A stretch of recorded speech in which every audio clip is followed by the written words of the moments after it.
I am a pilgrim, a wanderer. And a pilgrim is a wanderer with a purpose. A pilgrimage can be either to a place or for a thing. And mine is for a thing. Mine is for peace.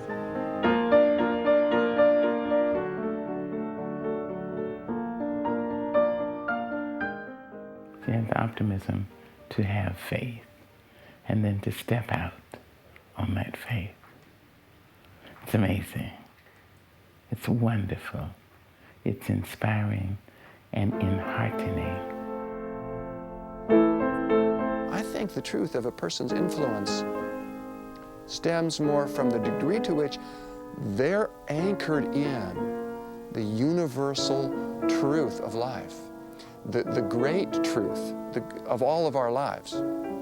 And she, Peace Pilgrim, was.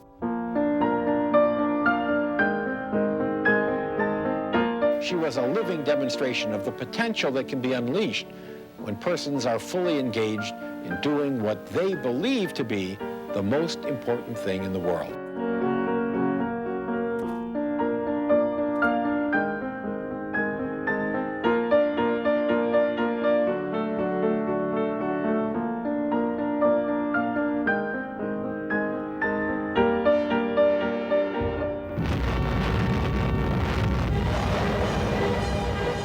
She spoke of peace in a time of war. My vow says I shall remain a wanderer until mankind has learned the way of peace. Now, I am praying for peace in the world, even though I talk mostly about peace within ourselves as a step toward peace in our world. You don't have to be good at arithmetic to figure out that if the nations of the world were to stop manufacturing implements of mass destruction, they could provide for every human being who lives in this world the basis for a very good life. She spoke of universal spirituality before spirituality was in vogue. Aren't they beautiful? I touched God many times as truth. All that intellectually, and emotionally I touched God as love and goodness and kindness and beauty. I felt God through the beauty of a sunrise or a sunset. And then reaching out through an awakened divine nature, I was able to perceive God as the ever-present, all-pervading essence or spirit, which binds everything in the universe together and gives life to everything in the universe. I learned from Peace to do what I call dialoguing with God, because she told me, Richard, I have the most wonderful dialogues with God. Sometimes I really argue with him, sometimes I get mad at him, and once in a while we have a real peaceful conversation. She took a vow to walk penniless until mankind had learned peace. This is a real pilgrimage. It's actually a journey on foot. I don't hitchhike. I walk in spite of all the rides that are offered, and on faith. I took a vow at the beginning that I would remain a wanderer until mankind has learned the way of peace, walking until I am given shelter, and fasting until I am given food. And although I have never asked for anything, I can truthfully say that I have been supplied. She called herself Peace Pilgrim.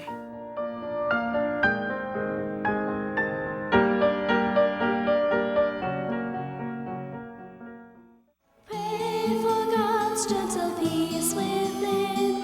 May the pilgrimage now begin. Peace of mind within our hearts. All who love God walk in peace. Let us walk in the way of our God. Let us walk in the way of our God. It began January 1st of 1953 It's my retirement project, and I finished counting the 25,000 miles toward the end of 1964. I have not counted miles since then.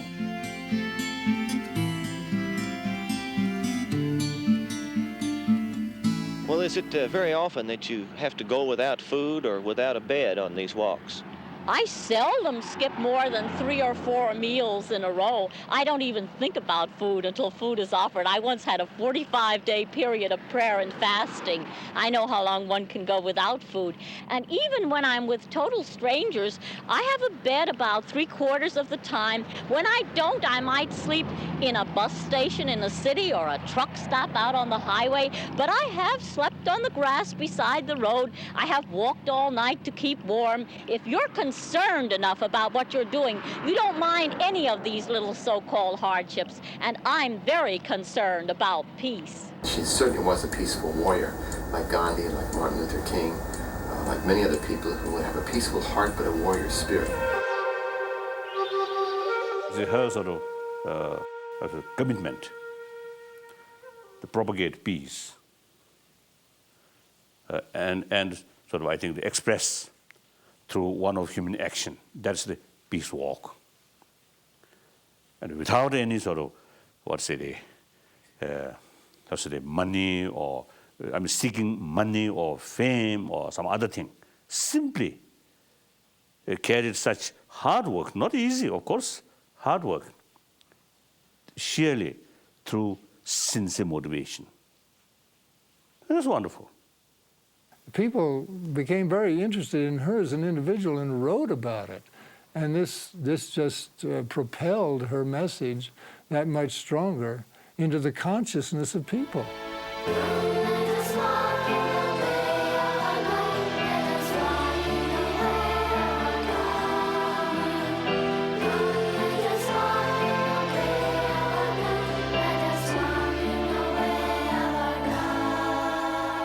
Does anybody who meets you anywhere in your travel think that you're crazy or out of your mind? They don't say so, but they're very curious, of course. After all, what I work for and pray for, world peace, is the desire of every human heart. They're all very much with me. The fact that I have been completely supplied without ever asking for anything indicates how much they're with me, and of course indicates also how good they are. You know, there's good in every human heart, no matter how deeply it may be buried. If you love them and trust them or have faith in the good in them, you reach it. The world is rather like a mirror. If you smile at it, it smiles at you, and I love to smile.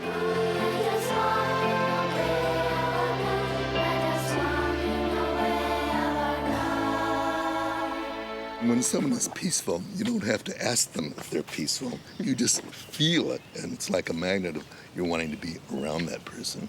That's true. And I didn't see her as an evangelist trying to change the world in terms of making people do things, but by her own demonstration, she inspired people. When I realized what human potential really was, what people really are capable of, I looked around me and I said, how sad that most people only scratch the surface of their real potential. No wonder they have problems. No wonder society has problems. She was very famous in United Nations circles by having these demonstrations of peace, and she was definitely one of the great prophets of peace at that time. We are now prepared to destroy more rapidly and completely every productive enterprise the Japanese have in any city. What in our society calls forth a peace pilgrim? Well, don't forget the Korean War was on, the McCarthy era was at its height. There was great fear at that time and therefore great apathy, because the safest thing to do is nothing. At any time, in any culture, where there is great apathy in the face of a crisis situation, a pilgrim is apt to step forth. And a pilgrim's job is to rouse people from their apathy and make them think. Every age provides us with peace pilgrims. They may not walk, they may sing. They may not sing, they may preach. Some poet, some dance. She said, I shall remain a wanderer till my brothers have learned, my sisters have learned the ways of peace. I shall remain a wanderer till humanity has learned the ways of peace. There was nothing ascetic in the sense of deprived about her. She didn't go around feeling sorry for herself and feeling like she didn't get to have what other people did. She gloried in the richness of her inner life and the richness of her connections with people, because that's where true richness lives. Now, a pilgrim walks not only prayerfully, but as an opportunity to contact people. She called herself Peace Pilgrim. She walked this land for peace.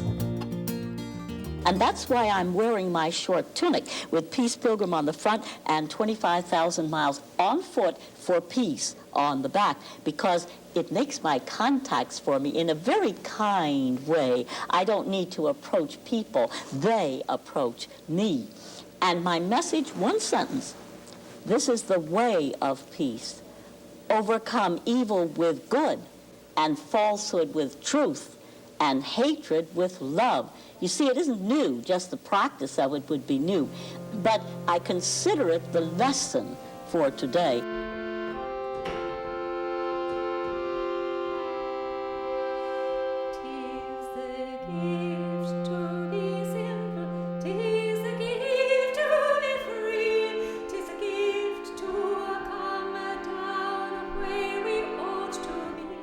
Her message is impacted and it's strengthened by the fact that she lived it.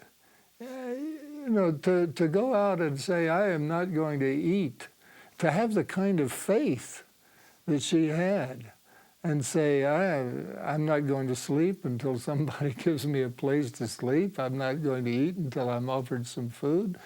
I'm just going to teach, if you will, my message of peace, my message of love, and have the faith that all things will be provided.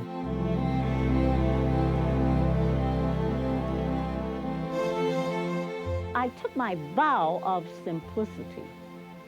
I shall not accept more than I need, while others in the world have less than they need. And that was what motivated me to bring my life down to need level for me.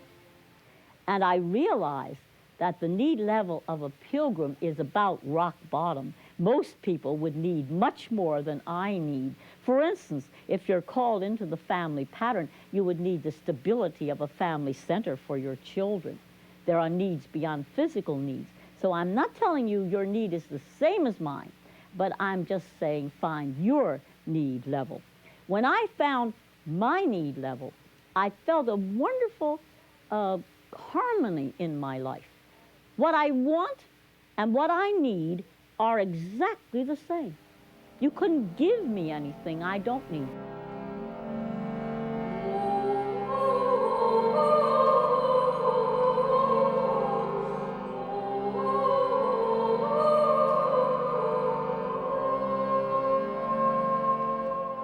She carried a ballpoint pen, and I gave her stamps.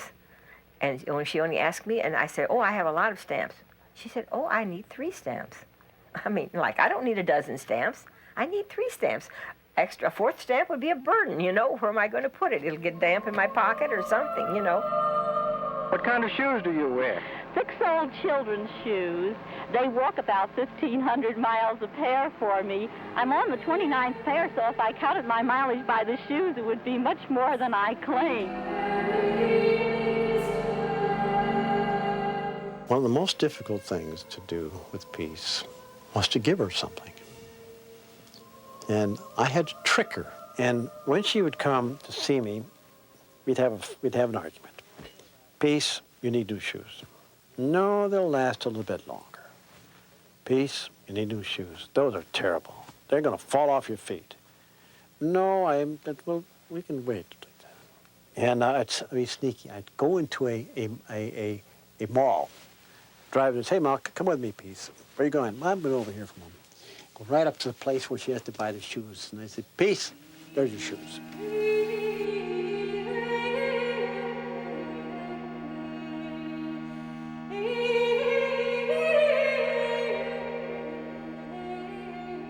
I know people must think I feel poor because I'm penniless, but I don't feel poor. I have actually great blessings, and therefore I feel rich.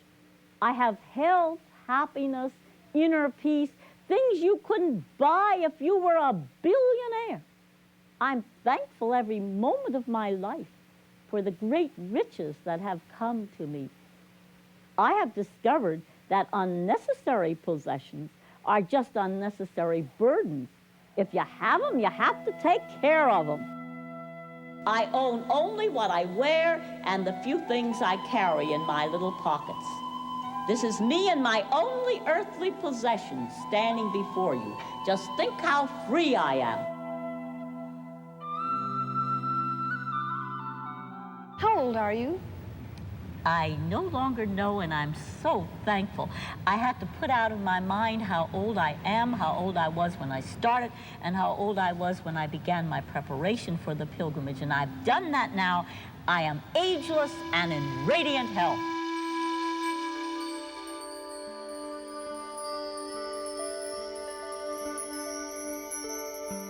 Now let me answer the most common question that I am asked. How in the world did you ever get started on a thing like that? I came from a very quiet life. I was born on a small farm on the outskirts of a small town. I had a woods to play in and a creek to swim in and room to grow. And I would wish for all children a situation where they have room to grow, because I look at plants growing up too crowded together, and I realize that they never attain maximum growth. And we humans are a little like that too. Now, I began to make some good choices when I was still quite young. For instance, my rule of first things first. And the golden rule influenced my life when I was quite young. I read it in history. Do unto others as you would have others do unto you, expressed in a lot of different ways. It was really pointing out that every culture had one. Well, it was different from anything I had ever read because it received an inner confirmation from me and affected my entire life. I carried it into high school with my little saying, if you want to make friends, you must be friendly. And that's an offshoot of the golden rule, a recognition that people react according to the influences brought to bear upon them. I still have it in my life today with my little saying, if you want to make peace, you must be peaceful. And that works too.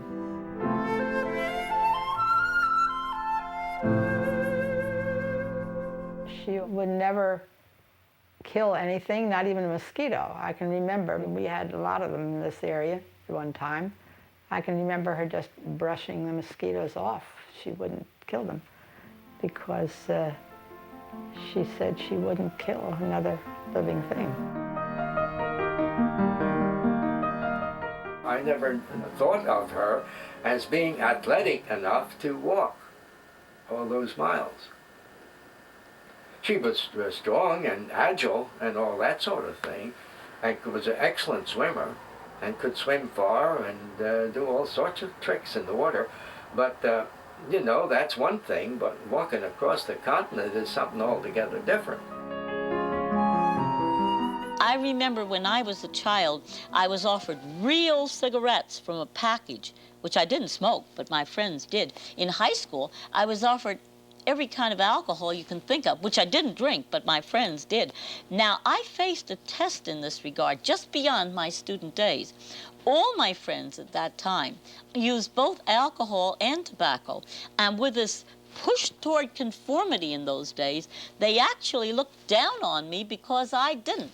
And gathered in someone's living room, I said to them, look, life is a series of choices. Nobody can stop you from making your choices, but I have a right to make my choices too. And I have chosen freedom.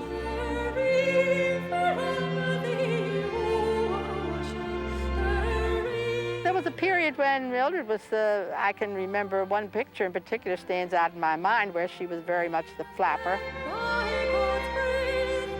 She loved to dance, I remember that. She had several boyfriends that used to take her down to the piers in Atlantic City and they'd dance.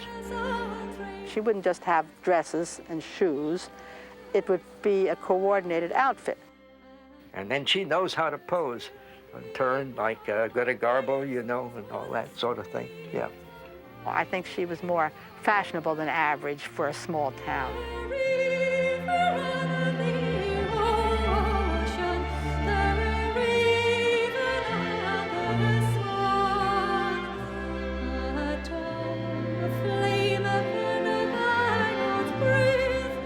She was actually the first woman ever to hike the entire Appalachian Trail.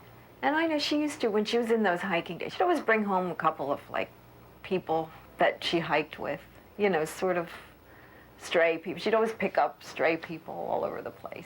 Maybe there were people she was sort of helping. She used to, you know, just talk to a lot of people. Before a life can be in harmony, it must be in harmony with its part in God's plan. You know, every one of us has a unique part in God's plan, which we cannot learn from without, which we must learn from within. And therefore, if you do not yet know clearly where you fit into God's plan, seek it in receptive silence.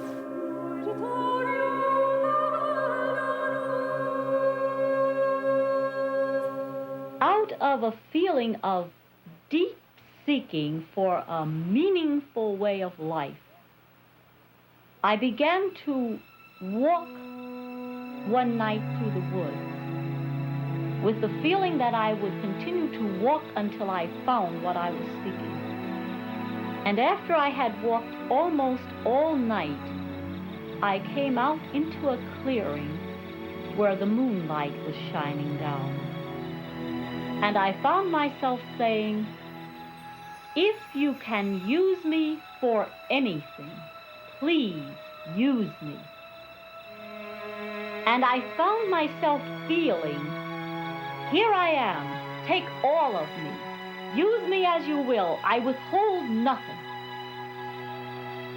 And then, of course, I felt I had found what I was seeking. I experienced the complete willingness, without any reservations whatsoever, to give my life to something beyond myself. But then I discovered that there is a great difference between the willingness to give and the actual giving. In my life, 15 years lay between. Well, she was 19 or 20 when I met her, and she was like a normal girl. Those days, a normal girl of 19, 20, except she never was interested in cooking or anything like that. Well, she just wasn't a homemaker, that's all there was to it. No way, shape, or form was she a homemaker. And that's what I wanted. I wanted a home and family. Children were not ever in her lifestyle. She didn't have the mother instinct, I think, that most women have. And he couldn't accept the fact that she had something to say. And she had not only something to say, but she said it, definitely. But she wanted it. There was no question about it. There are certain things that she would accept and certain things she wouldn't. And if she didn't accept them, that was it. During the years that we lived together, she really didn't have a goal. The goal was, naturally, a broad thing. She wanted no war and peace, and she wanted me to go to prison rather than go into service. She would come to visit me, and of course I didn't. I didn't volunteer, but when I was drafted, I went and I served. He had asked her to go with him to the camp. And she wrote me a letter back that as long as I was in the service, she would not go to visit me. She would not have anything to do with me as living with me. And she absolutely, in fact, I had taken that letter to my commanding officer, and he said, you know, that's grounds for divorce. When the divorce was over, then there was no ties. They did one thing for her, let her live her life the way she wanted. She lived very comfortably, but was not happy. Had what she said the world would call success, what the world would think of as having it made, so to speak, but this unrest in her soul. And then she had this vision, this calling to do this walking for peace. And she had the struggle inside of herself because she said, why would I leave this? She obviously had beautiful gardens around her home and she loved flowers. But she said, why would I leave this to impoverish myself? And she thought, but am I not impoverished where I am? I'm not a happy woman.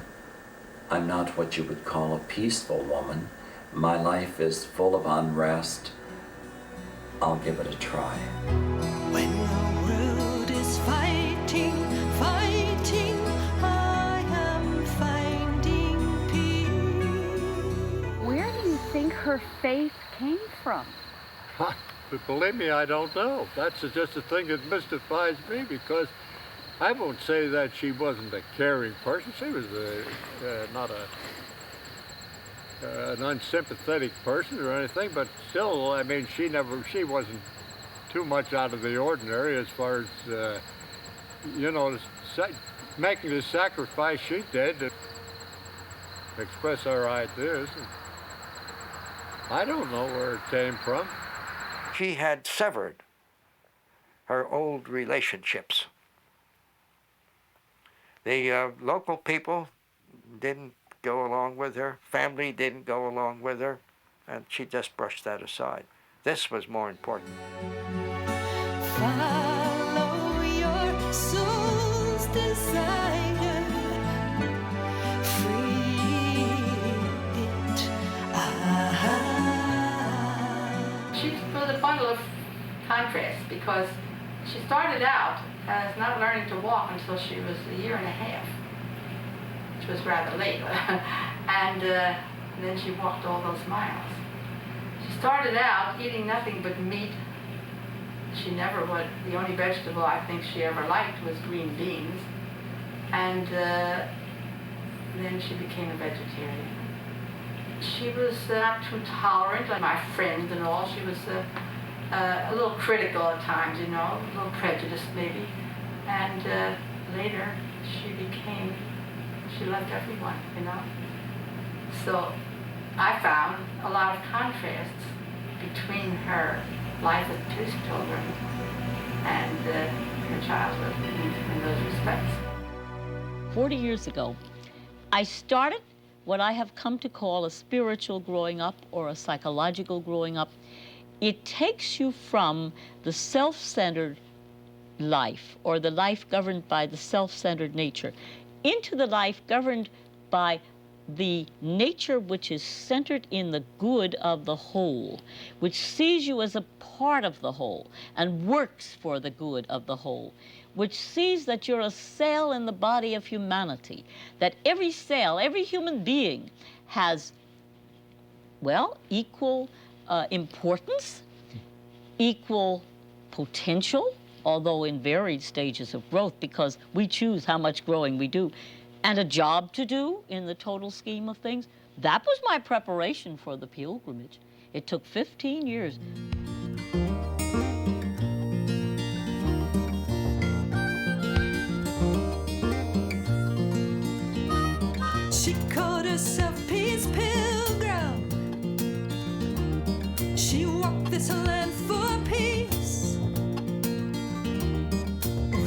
25,000 miles she walked along, with no possessions but the clothes upon her back. No money in her pocket, yet nothing did she lack, nothing did she lack.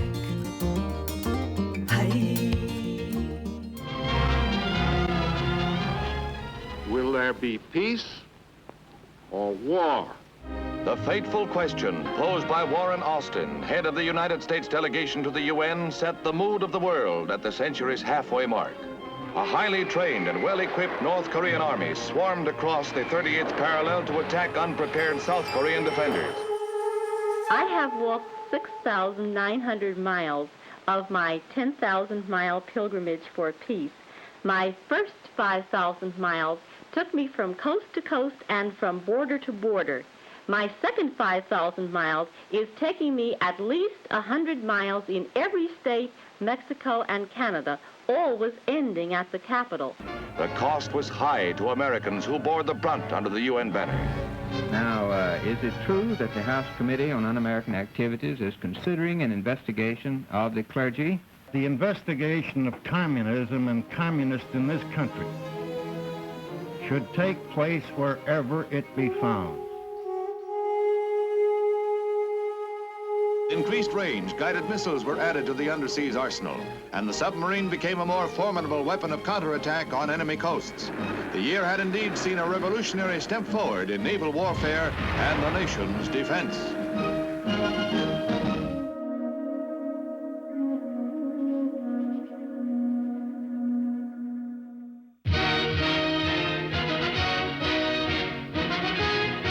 Uneasy peace, but peace with all, came to Korea in 1953. The end of 3 years of bitter conflict and the end of bondage for prisoners of the Reds. Where are you from originally, or is that being kept a secret?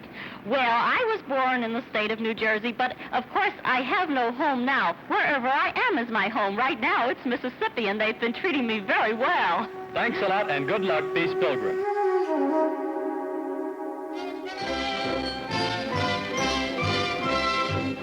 President Eisenhower began his second term as leader, not only of America, but all free peoples. His inauguration address was a peace plea. May the turbulence of our age yield to the true time of peace, when men and nations shall share a life that honors the dignity of each.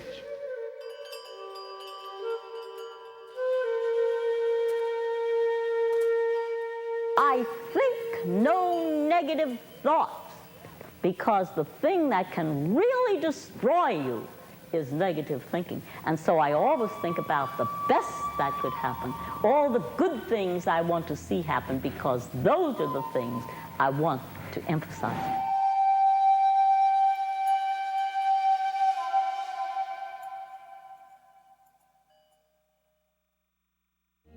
She walked until given shelter, and fasted until given food. Though others may have judged her, she judged no one, looking upon all with a single heart of compassion. Intense fighting both on the ground, inside the buffer zone, and in the air sends Vietnam casualty figures to a new high. We've happened to live because of the ingenuity of science.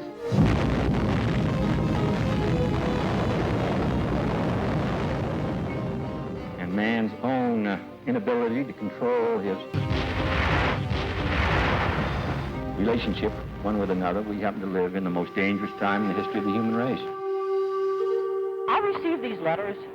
Sometimes it's true, they have written to their congressman, they have joined the Peace Corps. Sometimes, well, a lady wrote and said, since talking with you, I have resolved an unpeaceful situation between myself and my sister-in-law. And a high school girl wrote and said, since talking with you, I've made peace with my girlfriend. They land in full battle gear, but meet no opposition from the guerrillas known to be in the area. Others of the 3,500 Marines are to come by air transport. Their duty will be strictly defensive, but they will shoot back if attacked. Marines usually do. Where do you go from here, Peace Pilgrim, and what is your future? I'll be in Youngstown over the weekend Then I'm heading south, Steubenville first, and then southern Ohio. I'm covering the entire East this year. As to my future, my vow says I shall remain a wanderer until mankind has learned the way of peace. But I'm an optimistic peace pilgrim. I expect to see world peace in my lifetime. I believe that peace is an idea whose time has come.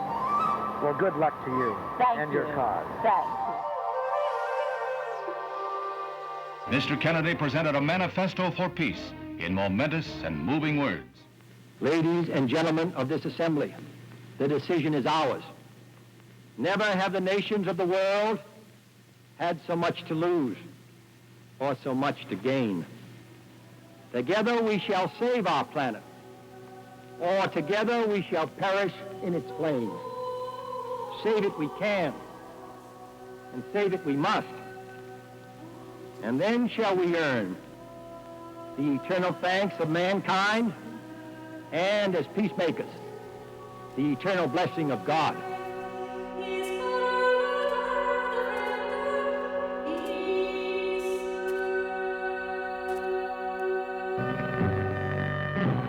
At 1:25, the motorcade moves into the downtown area. Death is 6 minutes away. In a warehouse, a sniper with a rifle poised waits. Furious fighting on the eve of another brief ceasefire, with predictions of an air war slowdown and a new U.S. peace bid at the United Nations.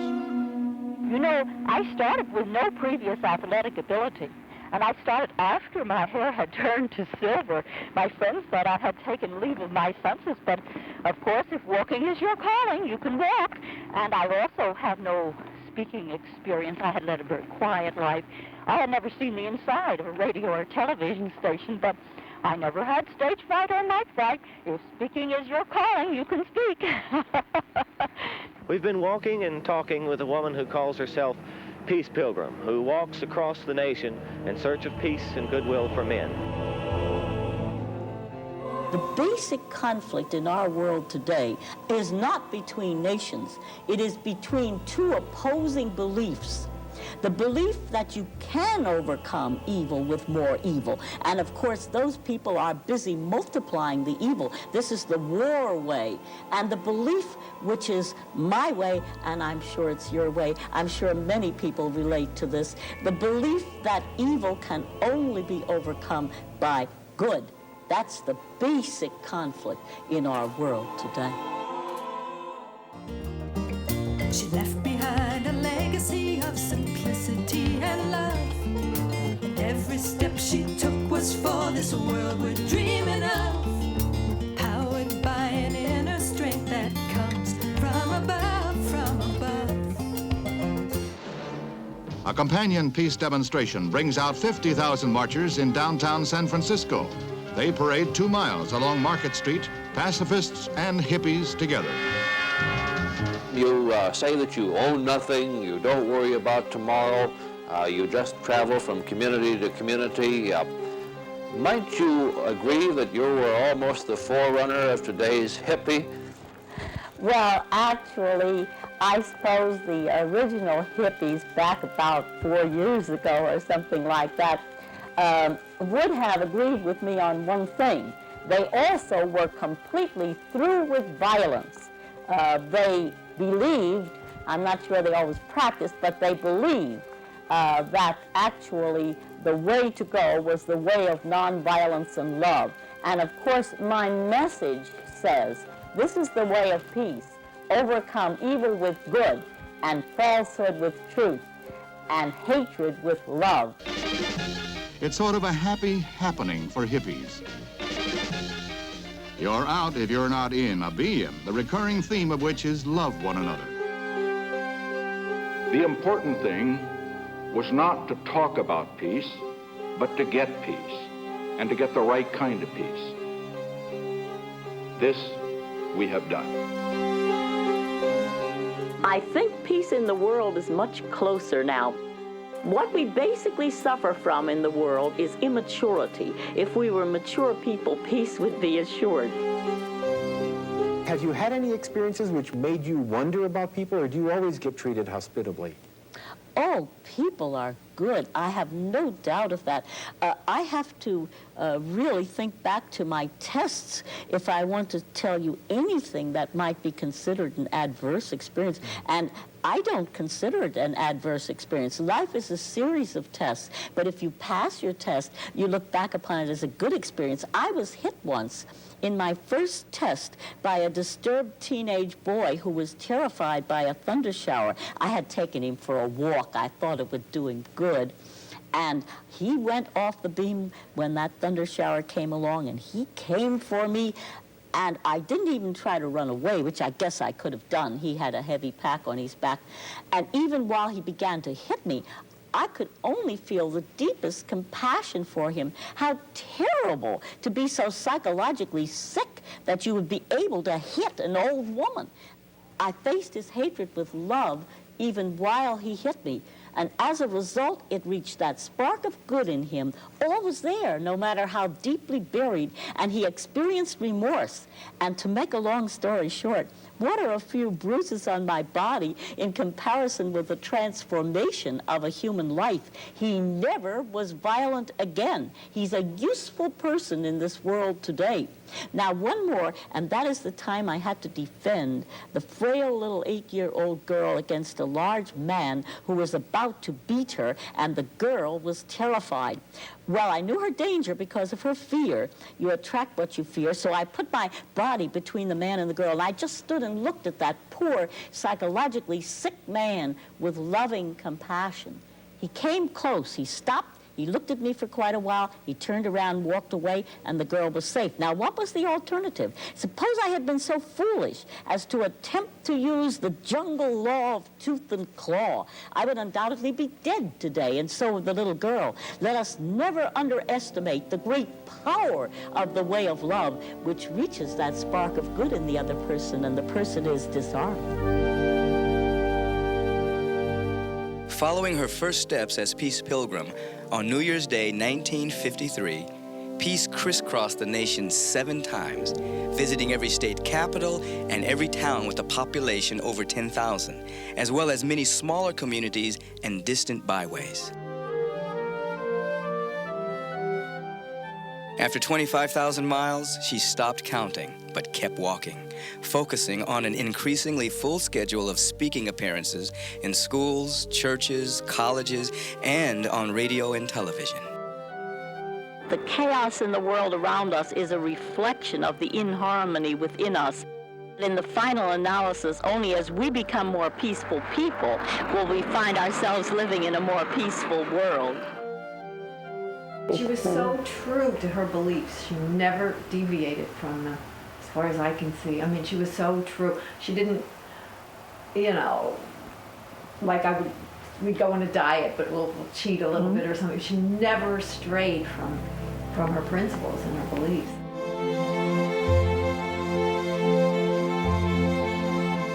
If you really believe a thing, you do the thing. Not what you say you believe. There is the Confucian saying that to know and not to do is in fact not to know.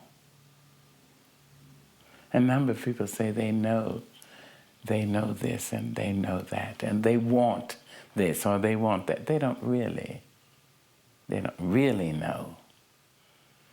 You see, if a person really knew that what goes around comes around, they wouldn't commit evil acts. If they knew it, they say it, they intellectually have embraced it, but to know it means you know it in your bones, you know it. The marrow of your bones is imprinted with that knowledge. You can't do otherwise when you know it. So Peace Pilgrim knew it, and so she did it.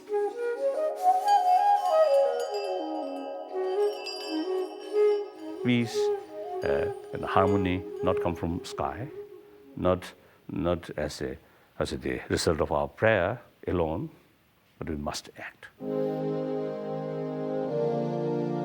I walk until given shelter.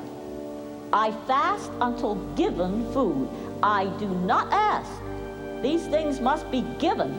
And just think, without ever asking, these things have been supplied. Aren't people good? Thank you. It's a joy to be with you.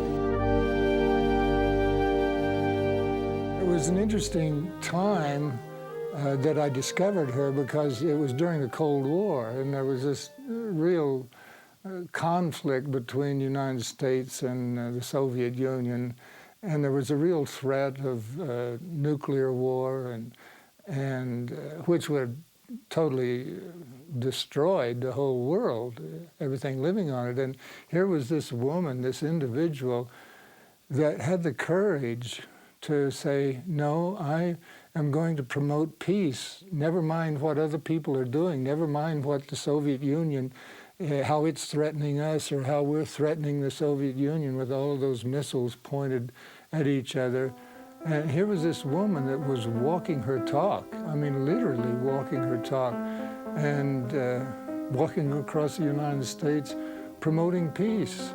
And the thing that really was so wonderful about her was that she knew that peace started within us, and that it was an individual happening, that it had to happen with individuals, one by one by one. And it was so inspiring to me that it certainly changed my consciousness, my awareness, and the direction that I was thinking, and certainly changed activity of mine also. So she was very influential and inspirational in my life at that time. Do you think the world is more at peace now because of your efforts? Well, of course, only the world is more at peace because of the efforts of all peacemakers put together. You see, when I started out, why, people accepted war as a necessary part of life, but now I'm on the popular side because peace has become a matter of survival, and even the most immature people wish to survive.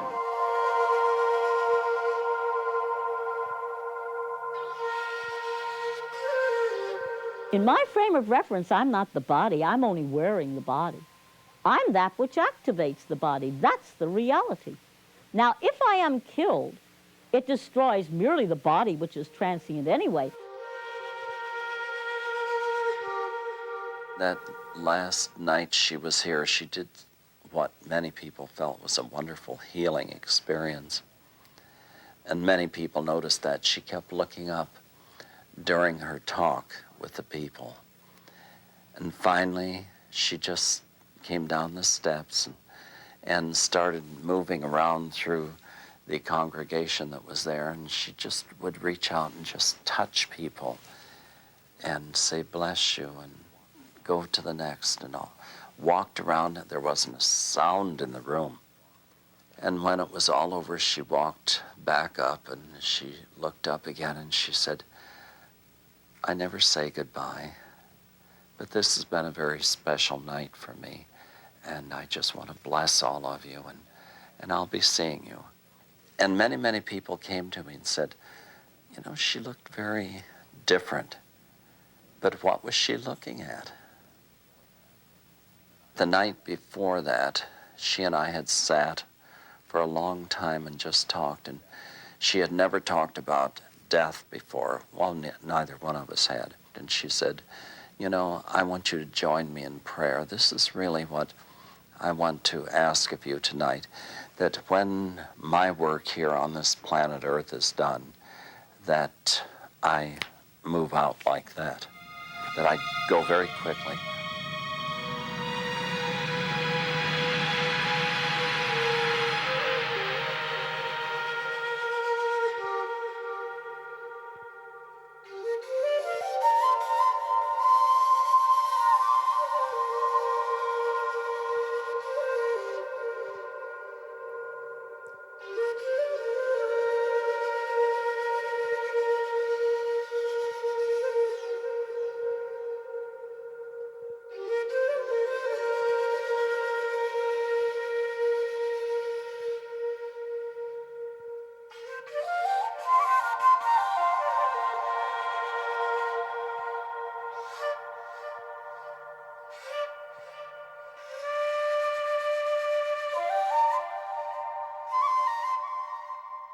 Well, I got a phone call from my husband at work, and he came to pick me up.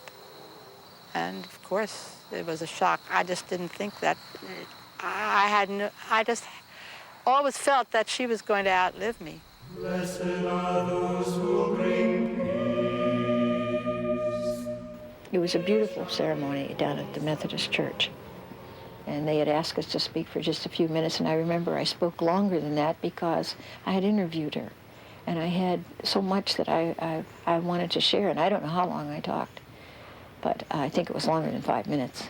And no one seemed to mind, because we were just grieving. Truly I say to you, this day you will be with me in paradise. I celebrated when she died, the way she died, because she lived in character, and she certainly was a character who did her own thing and believed in it. And she died on the road. She died the way she lived. That was a big blessing. That was a blessing from the heavens. In 1982, many of Peace's words were gathered and compiled by a group of 5 admirers into a book, Peace Pilgrim, her life and work in her own words.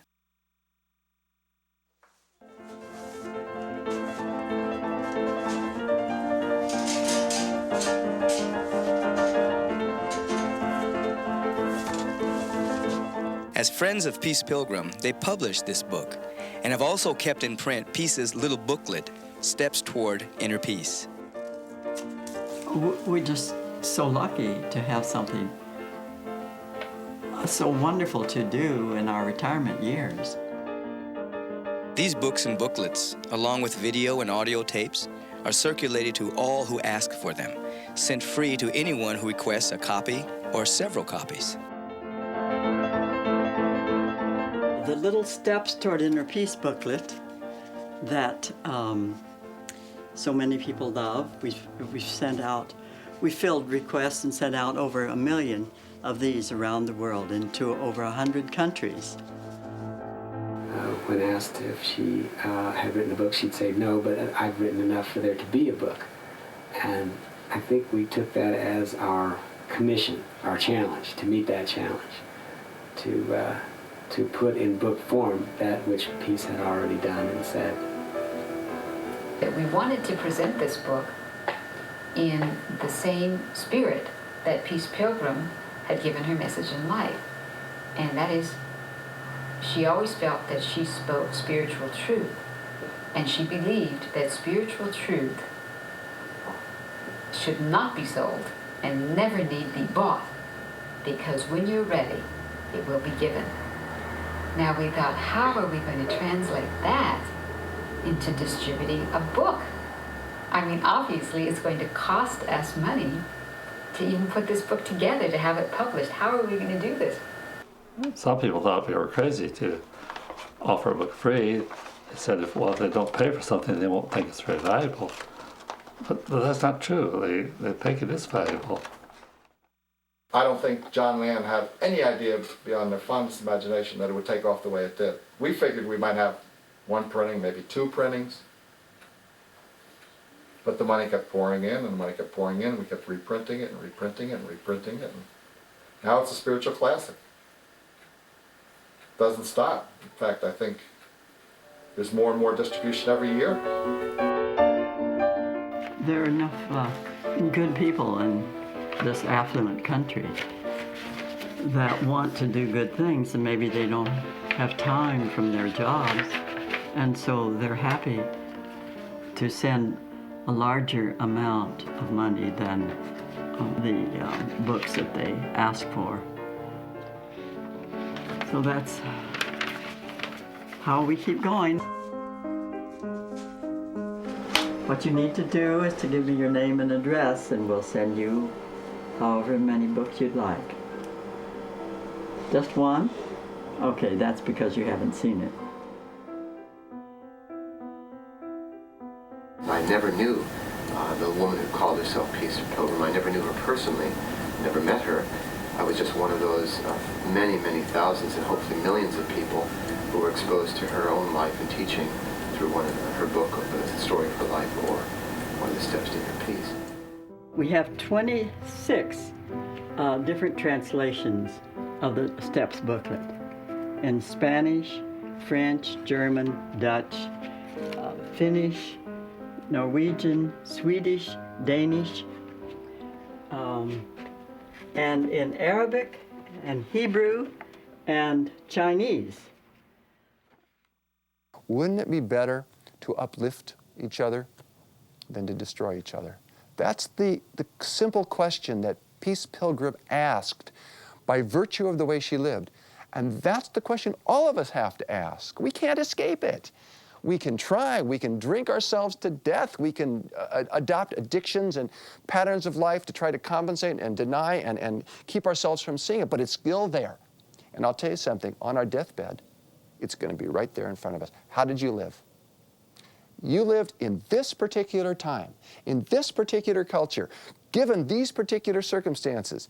Was your life an answer, or was it part of the problem?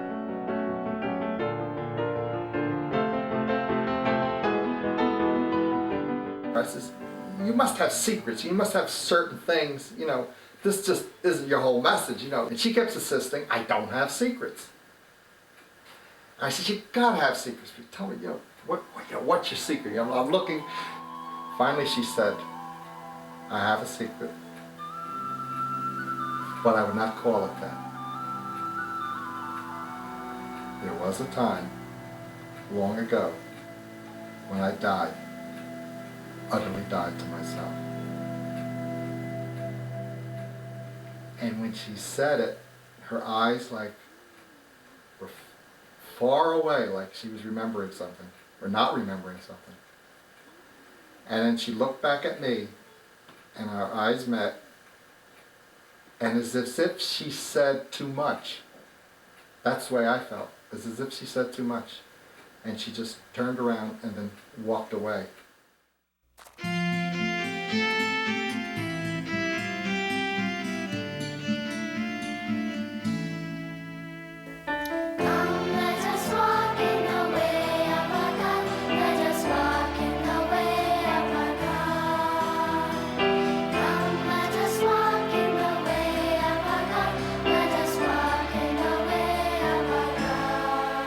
There is darkness in our world today, yes. It is due to the disintegration of things which are contrary to the divine law of love. But let us never say hopelessly, "Oh, this is the darkness before a storm." Let us rather say with faith, "This is the darkness before the dawn of a golden age of peace, which we cannot now even imagine. For this, let us hope and work and pray."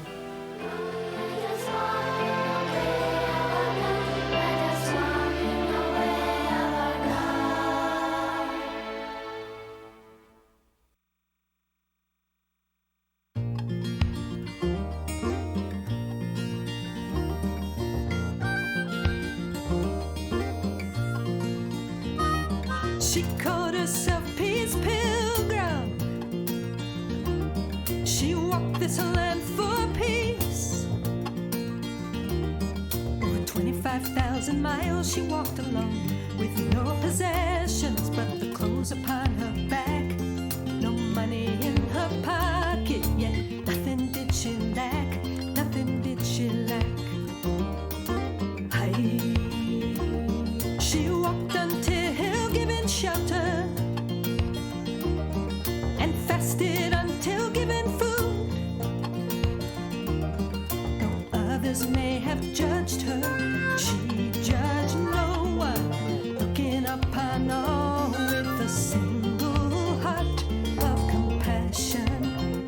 She said, I shall remain a wanderer until my brothers have learned, my sisters have learned the ways of peace. I shall remain a wanderer until humanity has learned the ways of peace.